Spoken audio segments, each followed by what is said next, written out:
ఉంటున్నాడు ఆయన. అంటే వాస్తవాన్ని మర్చిపోయి ప్రాక్టికాలిటీని మర్చిపోయి ఆయన విజనరీ అనేటువంటి మాటలు మాట్లాడుతున్నారు. అంటే నేను ఒకటి అడుగుతాను సార్, మీరు ఆయన మంత్రివర్గంలో పనిచేశారు, హైదరాబాద్ నేను కట్టాను, హైదరాబాద్ని సుందర నగరంగా నేను మార్చాను, నా విజనరీ ఉందని చెప్తున్నాడు.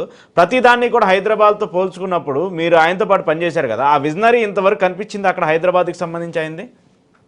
హైదరాబాద్లో విజనరీ అంటేనండి, ఆ రోజు విషయం ఏంటంటే అప్పటికి బెంగళూరు హైదరాబాద్లో ఐటీ ప్రారంభం అయ్యింది, స్టార్టింగ్ అయింది.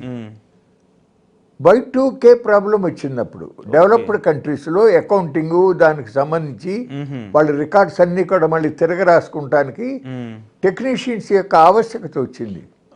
ఆ సమయంలో చంద్రబాబు నాయుడు, నేను ఢిల్లీలో స్పెషల్ రిప్రజెంటేటివ్గా ఉండా. ఢిల్లీ వచ్చినప్పుడు వాజ్పేయి ప్రధానమంత్రి గారిని కలుస్తానికి వెళ్ళాం.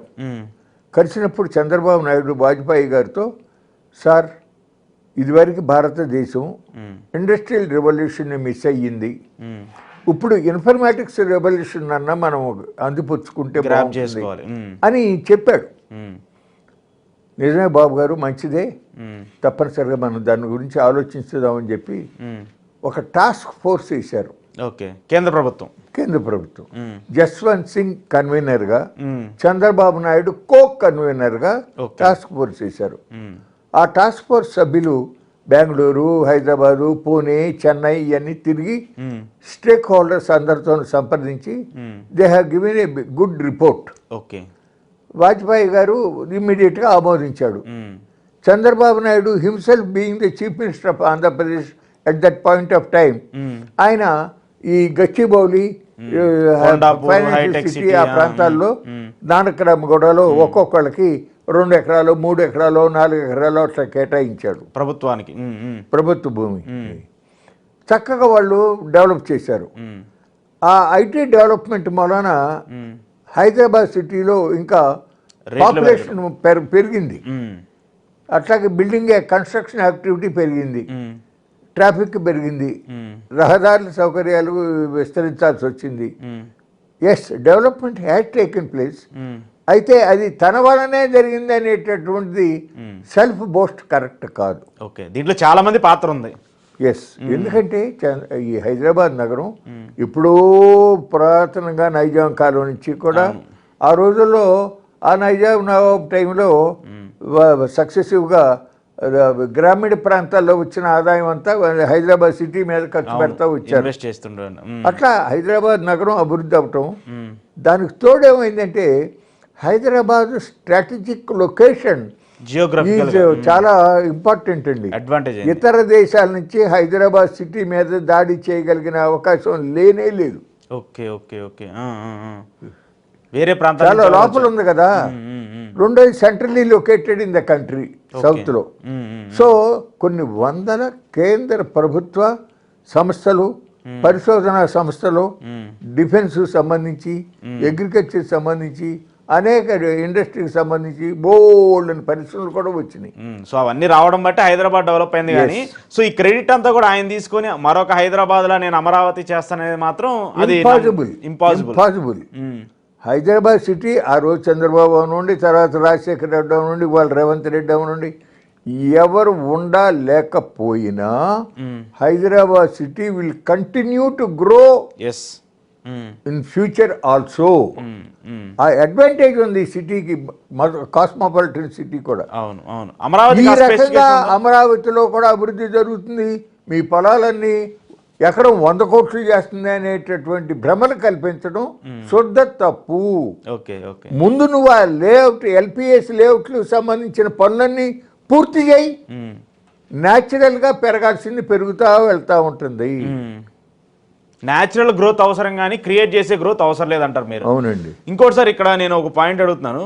ప్రతిపక్ష పాత్రానికి సంబంధించినట్టు, అంటే వాళ్ళు గతంలో అమరావతికి అన్యాయం చేశారు, అది ఖచ్చితంగా మనం ఒప్పుకొని తీరాలి.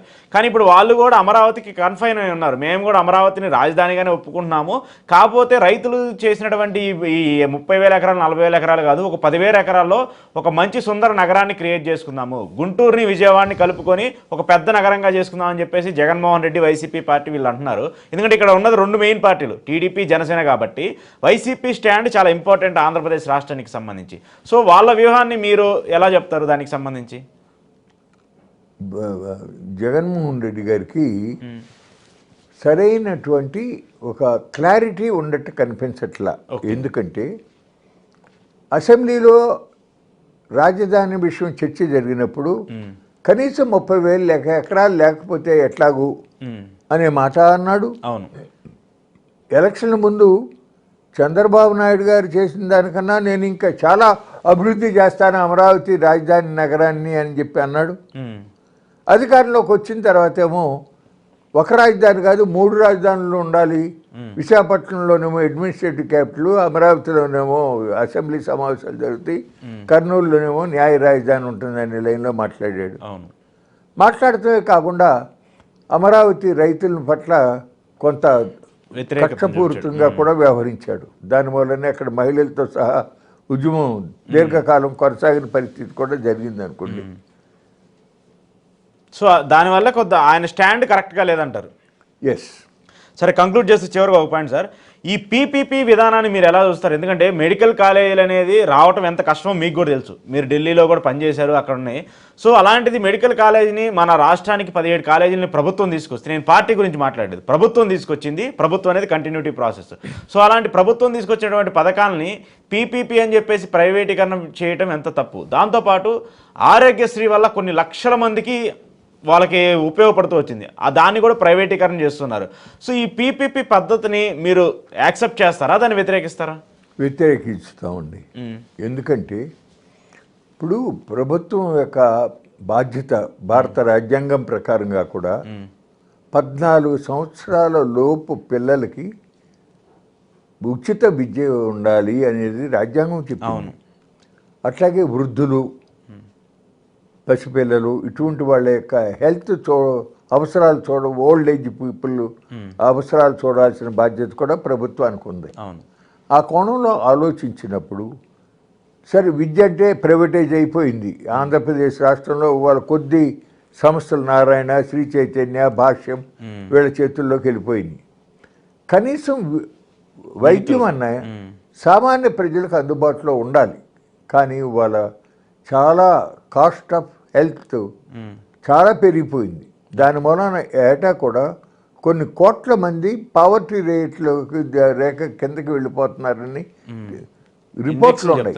ఆ పరిస్థితుల్లో ఇప్పుడు కిందటి ప్రభుత్వంలో జగన్మోహన్ రెడ్డి గారు ఆయన ఏదో ప్రయత్నం చేసి తంటాలు పడి ఢిల్లీలో కొన్ని మెడికల్ కాలేజీలకి, హాస్పిటల్స్కి పర్మిషన్ ఇచ్చాడు.